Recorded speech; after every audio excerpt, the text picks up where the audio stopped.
বছরে নির্বাসিত জীবনের অবসান ঘটিয়ে রাতে স্ত্রী ও কন্যাকে নিয়ে লন্ডন থেকে ঢাকার উদ্দেশ্যে রওনা হচ্ছেন বিএনপির ভারপ্রাপ্ত চেয়ারম্যান তারেক রহমান।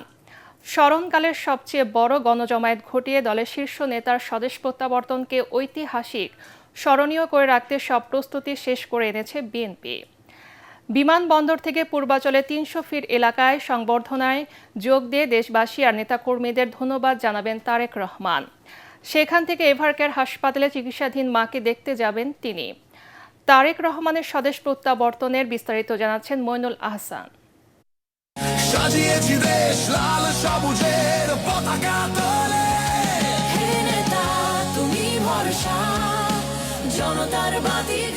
মাতৃভূমিতে ফিরে আসা দেশের মাটিকে স্পর্শ করার অপেক্ষায় এখন উৎসব আমেজ জিয়া পরিবারে। গেল কয়েকদিন ধরে সামাজিক যোগাযোগ মাধ্যমে জিয়া পরিবারের তৃতীয় প্রজন্ম তারেক রহমান, ডাক্তার জুবাইদা দম্পতির একমাত্র সন্তান জাইমা রহমানের পোস্টের সেই উচ্ছ্বাস ছুঁয়ে গেছে গোটা দেশবাসীকে।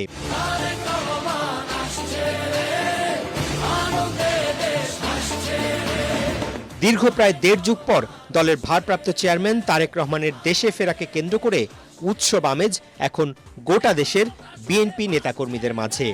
সবকিছু ঠিক থাকলে বৃহস্পতিবার দুপুরের দিকে সপরিবারে ঢাকায় অবতরণ করবেন তারেক রহমানকে বহনকারী বিমান। বিমানবন্দরের আনুষ্ঠানিকতা শেষে সেই সড়ক ধরেই কুড়িল বনানী ফ্লাইওভার দিয়ে ৩০০ ফিট সড়কে সম্বর্ধনা অনুষ্ঠানে যোগ দেবেন বিএনপির ভারপ্রাপ্ত চেয়ারম্যান।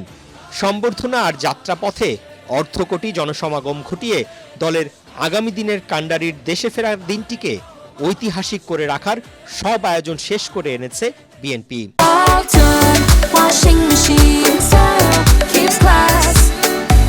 বাংলাদেশে ইতিপূর্বে এরকম জনমনে যে প্রত্যাশা সেটা আমরা দেখিনি। আমরা আশা করছি, অনুমান করতে পারছি এই ঐতিহাসিক প্রত্যাবর্তন স্মরণীয় হয়ে থাকবে, যা অতীতের সমস্ত রেকর্ডকে ছাড়িয়ে যাবে এবং ভবিষ্যতেও হয়তোবা আগামী ৫৫ বছরও সেই রেকর্ড হবে না, এটা আমাদের ধারণা। ৩০০ ফিটের সম্বর্ধনা মঞ্চে জোট, সমমনা আর ফ্যাসিবাদ বিরোধী আন্দোলনের দীর্ঘদিনের সহযোদ্ধা দলের শীর্ষ নেতারা উপস্থিত থাকবেন। সেখানে উপস্থিত নেতাকর্মী জনতাকে ধন্যবাদ, কৃতজ্ঞতা জানাবেন বিএনপির ভারপ্রাপ্ত চেয়ারম্যান। দেশবাসীর অনেক প্রত্যাশা তার কাছে, আমরা তার এই প্রত্যাবর্তন এবং বাংলাদেশের গণতান্ত্রিক রাষ্ট্র বিনির্মাণের যে প্রচেষ্টা সেটাকে আমরা কাজে লাগাতে চাই এদেশের শক্তিশালী গণতান্ত্রিক ব্যবস্থা বিনির্মাণে। সেখান থেকে অসুস্থ মা বেগম খালেদা জিয়াকে দেখতে এভারকেয়ার হাসপাতালে যাবেন তারেক রহমান। মায়ের শয্যা পাশে কিছু সময় কাটানোর পর গুলশানের বাসায় ফিরে যাবেন তিনি। ২০০৭ সালে আলোচিত 1-11-এর সেনা সমর্থিত তত্ত্বাবধায়ক সরকারের সময় প্রায় ১.৫ বছর কারাভোগের পর ২০০৮ সালের ১১ই সেপ্টেম্বর গুরুতর অসুস্থ অবস্থায় হাসপাতালে চিকিৎসাধীন তারেক রহমান জামিনে মুক্তি পেয়ে উন্নত চিকিৎসার জন্য লন্ডন যান। সেখানেই কাটে তার দীর্ঘ ১.৫ যুগের নির্বাসিত সংগ্রামী জীবন। আমরা যদি এইবার দেশটাকে পরিবর্তন করতে পারি তাহলে আমরা এগিয়ে যাব। এদিকে স্বদেশ প্রত্যাবর্তনের দিনে গণসংবর্ধনার মাধ্যমে তারেক রহমানকে বরণ করবে বিএনপি নেতাকর্মীরা। রাজধানীর বসুন্ধরা ৩০০ ফিট এলাকায় দলের কাণ্ডারিকে বিরচিত সংবর্ধনার সব প্রস্তুতি সম্পন্ন করেছে দলটি। এরই মধ্যে সারা দেশ থেকে আসা নেতাকর্মীদের উপস্থিতিতে সংবর্ধনা স্থলে তৈরি হয়েছে উৎসবমুখর পরিবেশ। দলের নেতাকর্মীরা মনে করেন দেশের সংকটময় মুহূর্তে তারেক রহমানের আগমনে মানুষের মধ্যে আশার সঞ্চার হবে, দেশ ফিরবে সঠিক পথে। কামরুজ্জামান রাজীবের রিপোর্ট।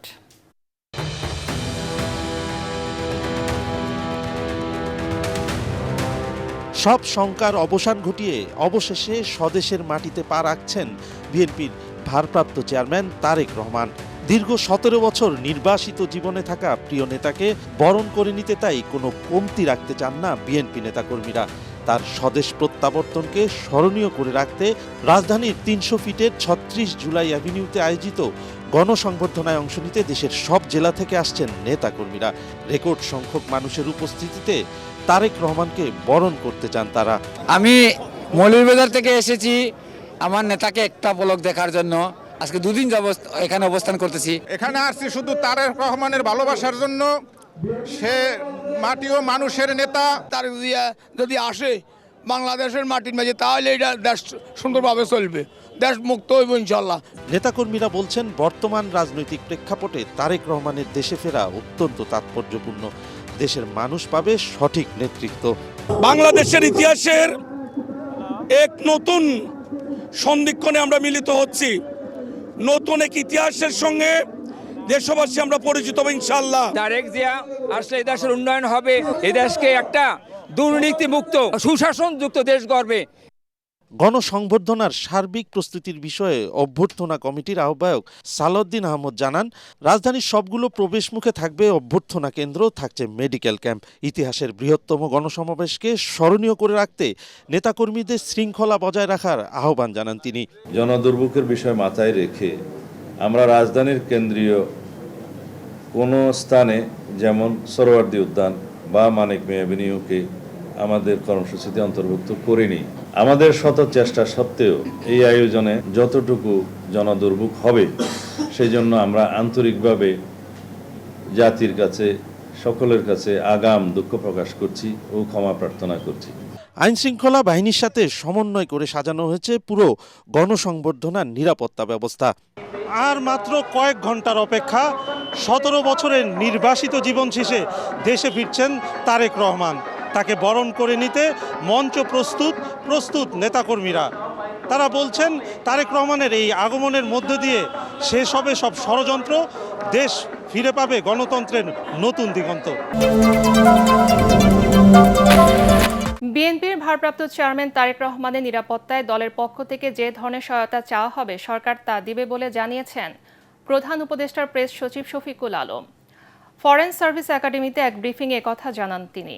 প্রেস সচিব বলেন, উপদেষ্টা পরিষদের বৈঠকে বাংলাদেশ টেলিযোগাযোগ অধ্যাদেশের সংশোধনী প্রস্তাব পাশ হয়েছে এবং সেন্টার ফর ইনফরমেশন সাপোর্ট প্রতিষ্ঠার মাধ্যমে national telecommunication monitoring centre NTMC বিলুপ্ত করা হয়েছে। এছাড়া সংশোধনী বাজেট পাশ করা হয়েছে বলেও জানান তিনি। সাংবাদিকদের প্রশ্নের জবাবে শফিকুল আলম বলেন, সর্বোচ্চ গুরুত্ব দিয়ে ওসমান হাদির হত্যা মামলার তদন্ত করা হচ্ছে। আমরা তার বাংলাদেশের প্রত্যাবর্তনকে স্বাগত জানাই এবং তার যে প্রয়োজনীয় যে সিকিউরিটি, সেটার বিষয়ে আমাদের সাথে তার পার্টির আলাপ হচ্ছে।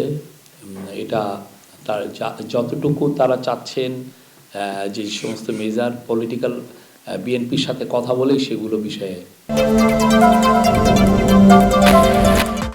শরিক 7টি দলের সাথে নির্বাচনী সমঝোতা করে 8টি আসনে ছাড় দিয়েছে বিএনপি। চেয়ারপারসনের কার্যালয়ে সংবাদ সম্মেলনে বিএনপি মহাসচিব মির্জা ফখরুল ইসলাম আলমগীর এই ঘোষণা দেন। শরিকদের সাথে সমঝোতা হওয়া আসনগুলো হলো বগুড়া 2 আসনে নাগরিক ঐক্যের সভাপতি মাহমুদুর রহমান মান্না, পিরোজপুর 1 আসনে জাতীয় পার্টির একাংশের মোস্তফা জামাল হায়দার, নড়াইল 2 আসনে এনপিপির চেয়ারম্যান ফরিদুজ্জামান ফরহাদ, যশোর 5 ইসলামী ঐক্য জোটের মুফতি রশিদ বিন ওয়াক্কাস, পটুয়াখালীর 3 আসনে গণ অধিকার পরিষদের সভাপতি নুরুল হক নূর, ঝিনাইদহ 4 আসনে গণ অধিকার পরিষদের সাধারণ সম্পাদক রাশেদ খান, ঢাকা 12 আসনে বাংলাদেশের বিপ্লবী ওয়ার্কার্স পার্টির সাধারণ সম্পাদক সাইফুল হক এবং ব্রাহ্মণবাড়িয়া 6 আসনে গণসংহতি আন্দোলনের প্রধান সমন্বয়কারী জোনায়েদ সাকি। তারা নিজস্ব দলীয় প্রতীকে নির্বাচনে অংশ নেবেন। বিএনপির মহাসচিব জানান, সমঝোতার তালিকার পরও আলোচনা চলবে।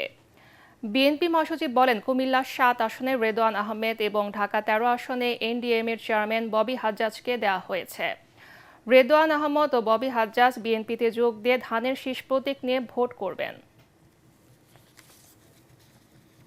যশোর 5 মুফতি রশিদ বিন ওয়াক্কাস ইসলামী ঐক্য জোট, ঝিনাইদহ 4 মোহাম্মদ রাশেদ খান গণ অধিকার, ববি হাজ্জাজ এনডিএম, তিনি বিএনপিতে যোগ দেবেন এবং সেটা ঢাকা 13। বিপ্লবী ওয়ার্কার্স পার্টির জনাব সাইফুল হক ঢাকা 12, মাহমুদুর রহমান মান্না বগুড়া 2 নাগরিক ঐক্য, নুরুল হক নূর, গণ অধিকার, পটুয়াখালী 3, ব্রাহ্মণবাড়িয়া 6, মোহাম্মদ জুনায়েদ, আব্দুর রহিম সাকি, গণসংহতি আন্দোলন।